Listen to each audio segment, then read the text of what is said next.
Acceptability, which is defined as the overall ability and willingness of the patient to use and their caregiver to administer the medicine as intended, has emerged as a key factor for compliance in pediatrics.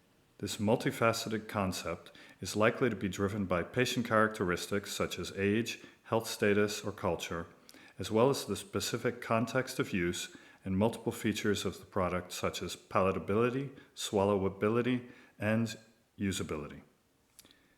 In this context, we developed and validated a novel data-driven approach to improve our knowledge on medicine acceptability.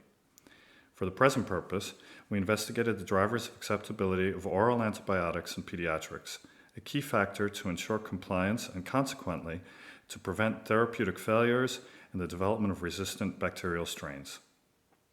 Since 2015, a large-scale observational study was carried out in 9 countries, in both hospital and domestic settings.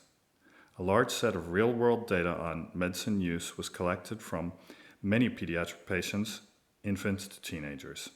For each medicine intake, an observer reported on a series of observable behaviors describing the many aspects of acceptability.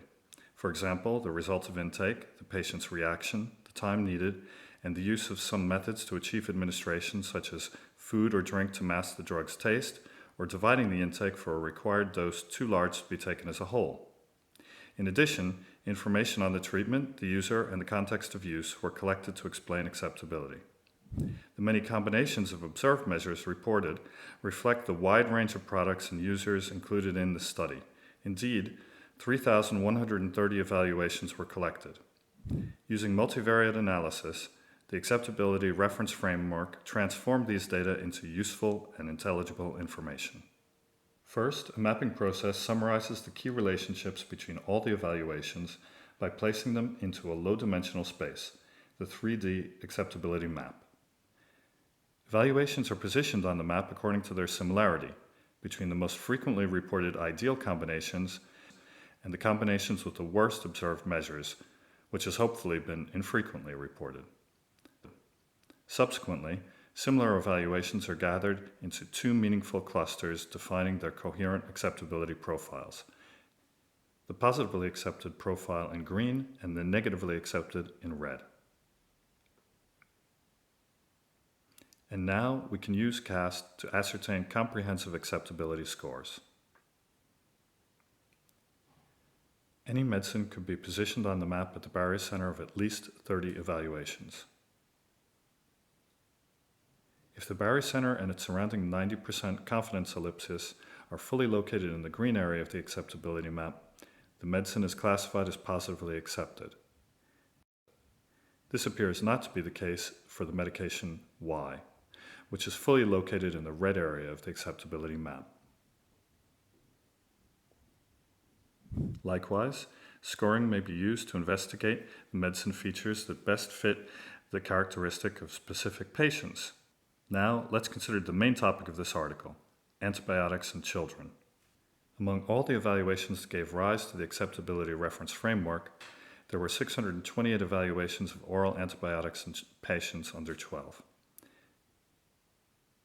The mean age of the patients was 3.7 years, and 47% were girls. There were 133 medicinal products assessed for 22 active pharmaceutical substances. 78% of evaluations focused on reconstituted oral liquid preparations such as powders, which must be dissolved or dispersed in water prior to administration.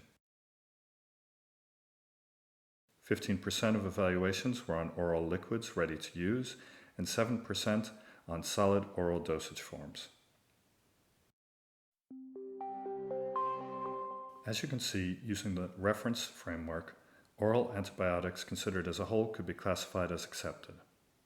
Here we're using the 2D representation of the 3D map to spare you from getting dizzy again. As expected, many distinct combinations of observed measures had been used, reflecting the considerable heterogeneity of evaluations due to the wide variety of products and users included in the study. The reference framework allows us to explore the acceptability differences between subgroups of patients and products. We initially focused on a key factor influencing the acceptability in pediatrics. As we might expect, we observed clear improvement of acceptability as children grew up. Antibiotics could not be considered as accepted in newborns and infants, while they appeared to be positively accepted in older children.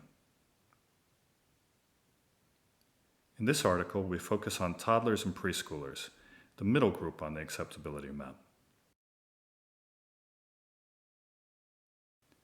Tablets tended to be poorly accepted by toddlers and preschoolers, who are for the most part treated with the better accepted oral liquid preparations, 96% of the evaluations in this study. However, acceptability changes were observed for oral liquids in this group based on context, patient, and product features, as we are going to see.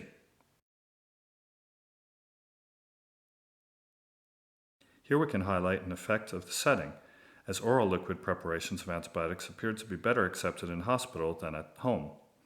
This difference might be due to the professional skills of healthcare workers. Although ellipses overlap, we can observe an effect of exposure on treatment.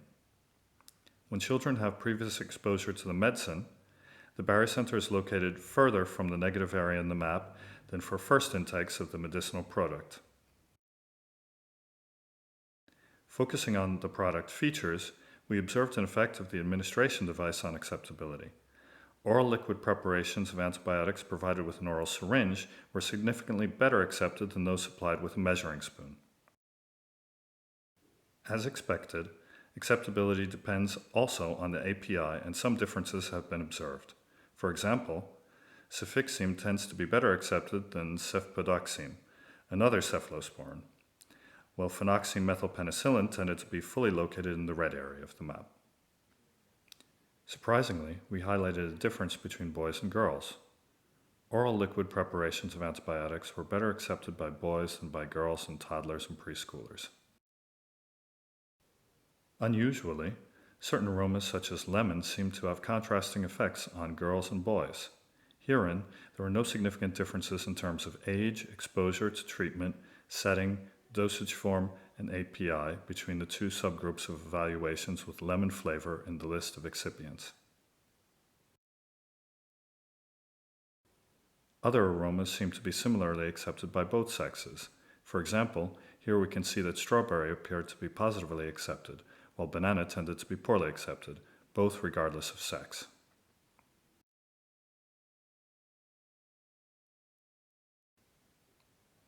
These few examples on acceptability of antibiotics in toddlers and preschoolers highlight the multidimensional nature of acceptability and the need to consider all these many aspects when designing or prescribing a medicine. There are many more factors to investigate, and it is important to ensure that the acceptability differences that are observed are due to the aspect under investigation and not due to any confounding factors. Consequently, data collection is ongoing to strengthen our analyses. By continuously augmenting our model with new data, we hope to increase our knowledge on acceptability drivers in pediatrics.